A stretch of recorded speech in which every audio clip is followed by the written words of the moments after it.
de Dieu, et tout esprit qui ne se déclare pas publiquement pour Jésus n'est pas de Dieu, c'est celui de l'Antéchrist. 1 Jean 4,2 à 3.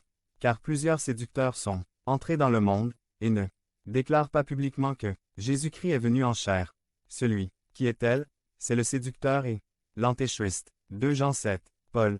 Personne ne peut dire Jésus est le Seigneur, si ce n'est par le Saint-Esprit. Jean. Tout esprit qui se déclare publiquement pour Jésus-Christ venu en chair est de Dieu. Si j'expose bien haut et le plus simplement possible tous les aspects de la vérité de Dieu, sauf justement tel petit point que le monde et le diable attaquent. En ce moment, je ne confesse pas Christ, bien que j'en fasse profession ouvertement. C'est là où la bataille fait rage que se prouve la fidélité du soldat. Résister ailleurs en étant absent justement là, ressemble à une fuite honteuse. Martin Luther. 2. L'importance d'identifier la source de la démonstration de puissance V. 3 à 6. A. La réalité d'autres sources de puissance.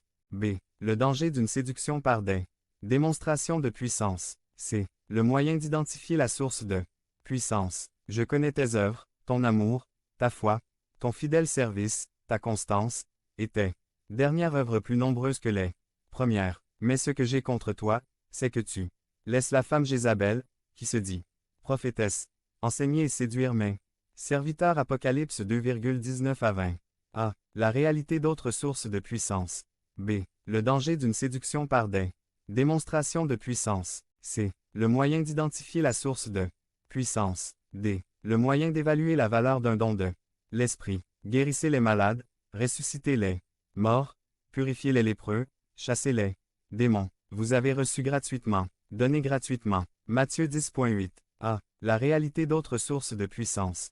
B. Le danger d'une séduction par des démonstrations de puissance. C. Le moyen d'identifier la source de puissance. D. Le moyen d'évaluer la valeur d'un don de l'esprit. E. Le moyen d'évaluer la légitimité d'un don de l'esprit. Comme il parlait encore, une nuée lumineuse les couvrit. Et voici, une voix fit entendre de la nuée ces paroles.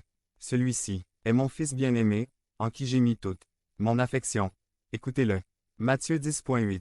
Si quelqu'un croit être prophète ou spirituel, qu'il reconnaisse que ce que je vous écris est un commandement du Seigneur. 1 Corinthiens 14,37.